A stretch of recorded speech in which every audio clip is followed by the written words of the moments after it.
कि महीने में जो हर महीने शिवरात्रि आती है, मैं महीने की हर महीने जो शिवरात्रि आती है उस शिवरात्रि पर अपने गमले में, घर में जो मिट्टी हो, गमले में मिट्टी हो, पेड़ पौधे की जो मिट्टी हो, अपने गमले की ही मिट्टी को वहीं पर ऊपर उठाकर उसी गमले के अंदर शिवलिंग बनाकर वहीं पर पूजन कर कर वहीं पर उसका विसर्जन कर दूंगी। उसका भी जो पुण्य है उतना ही मिलेगा जितना पार्थिव शिवलिंग के पूजन का। कोई नियम बना लो कि 1 महीने में एक बार मुझे पार्थिव बनाना, कोई नियम बना लो मैं 3 महीने में एक बार पार्थिव बनाऊंगी, कोई नियम बनाओ कि मैं 6 महीने में एक बार पार्थिव बनाऊंगी, कोई नियम बना लो कि मैं साल भर में एक बार जो सावन के महीने में शिवरात्रि आती है, जैसा आप लोग सब ऑनलाइन बनाते ही हो, पार्थिव का निर्माण करो। एक संकल्प अपने भीतर, संकल्प का फल बाबा क्या देगा यह आपको बाद में मालूम पड़ेगा। वो क्या देगा आपको वो बाद में मालूम पड़ेगा। जब हम संकल्प ले लेते हैं तो पूर्ण वो करता है और उसका फल भी बहुत देता है। अगर ये संकल्प नहीं ले सकते तो दूसरा संकल्प लो। महीने में एक बार बेलपत्री के वृक्ष के नीचे जाऊंगी और बेलपत्री के वृक्ष के नीचे जल चढ़ाकर आऊंगी, जिससे बेलपत्र के वृक्ष की छांव मेरे मस्तक पर पड़े। कहते हैं एक बेलपत्र के वृक्ष में 33 कोटि देवी देवताओं का निवास होता है। जब एक बेलपत्र के वृक्ष के नीचे हम जाते हैं तो ये समझ लें कि 33 कोटि देवी देवताओं की छत्र छाया में हम पहुंच गए। 33 कोटि देवी देवताओं की छत्र छाया में हम पहुंचे। ये भाव अपने भीतर प्रकट करो। 33 कोटि देवताओं का आशीर्वाद हमको मिल रहा है, उनकी छत्र छाया में हम पहुंचे, उनका आशीर्वाद हमको प्राप्त हो रहा है। एक संकल्प अपने भीतर होना चाहिए। इंदुमती का संकल्प था शिवलिंग का निर्माण करना, पूजन करना, और उस शिवलिंग को जब तक वो विसर्जन नहीं कर देती तब तक वो बोलती नहीं, खाती नहीं, पीती नहीं। और कोई बीच में आकर अगर मान लो किसी सेना ने आक्रमण भी कर लिया तो उसको शस्त्र से लड़ने की जरूरत नहीं पड़ती थी। राजा भीष्मक, विदर्भराज भीष्मक शस्त्र लेकर आगे नहीं बढ़ता था। केवल इंदुमती का जो शिवलिंग का विसर्जन करने जाती थी इंदुमती, उसके नेत्र की ज्वाला इतनी प्रबल होती थी कि सामने जो सेना आती थी वो जलकर राख हो जाती थी, इसलिए कोई आक्रमण नहीं कर पाता था। इंदुमती का इतना इंदुमती के संकल्प का फल था। इतना कोई सहज है शंकर भगवान की भक्ति करना, शिव नाम लेना, राम नाम लेना, कृष्ण नाम लेना, भगवान की भक्ति को धारण करना, दत्त नाम लेना, कोई साधारण है?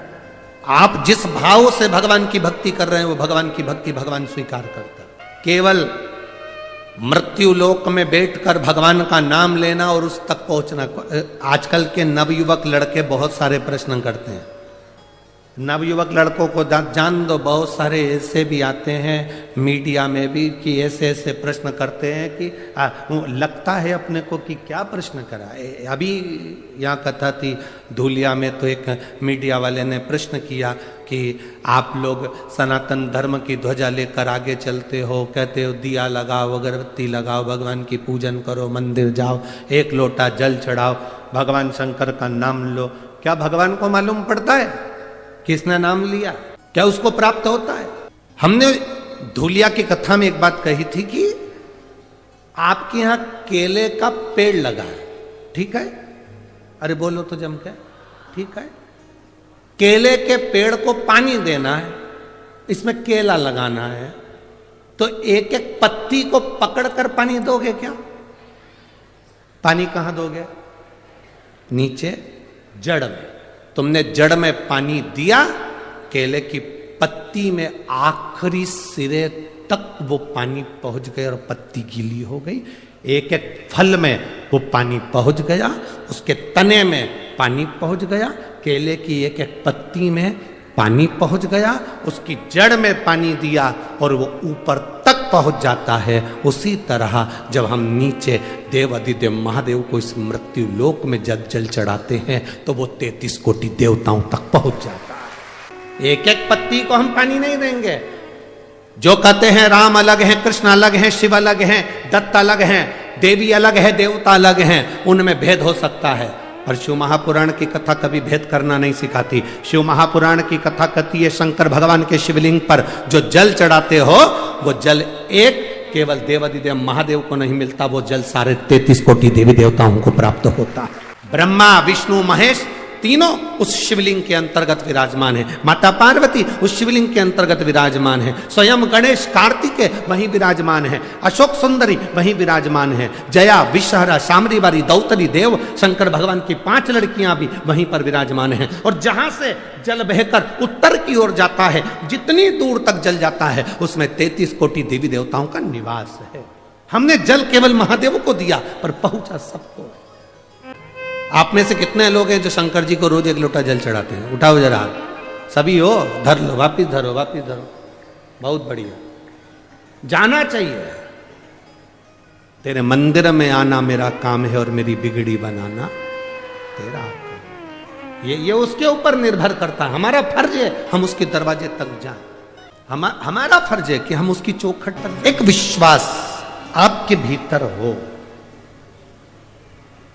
क्या देगा महादेव ये उसके ऊपर निर्भर है। अरे मेरी अमरावती की जीजियों और मेरे अमरावती के जीजाओं, एक बात अपने भीतर उतार कर रखना मेरी बेटी और मेरे बेटाओं, यहां आए हो खाली तो नहीं जाओगे, ये मेरा विश्वास कहता है। खाली नहीं जा सकते।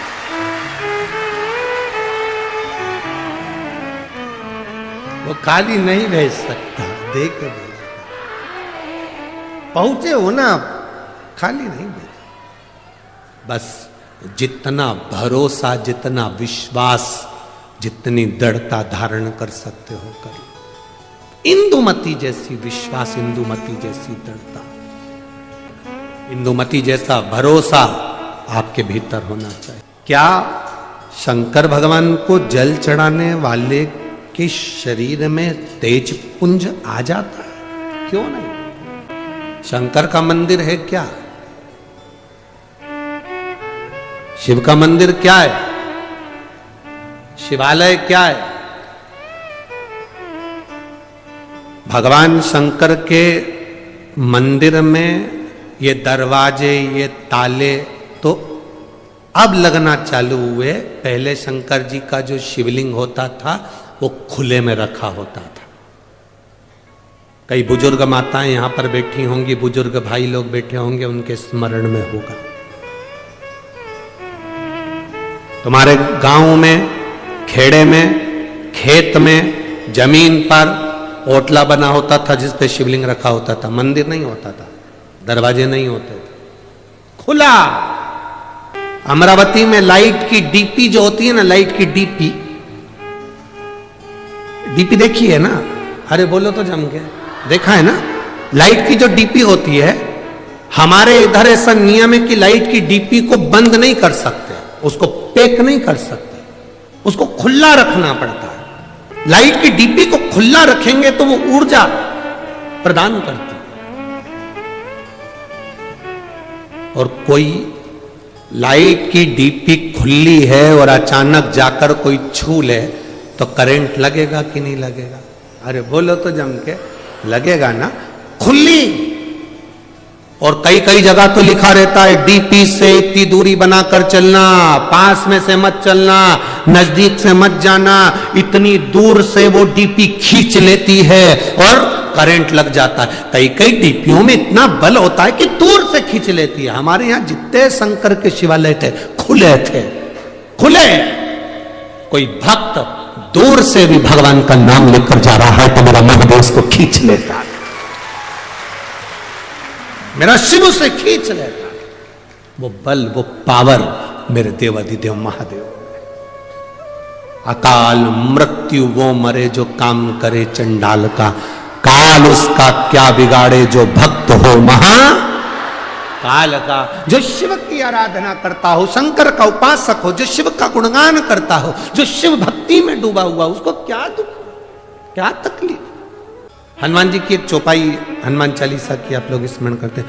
भूत पिशाच महावीर जन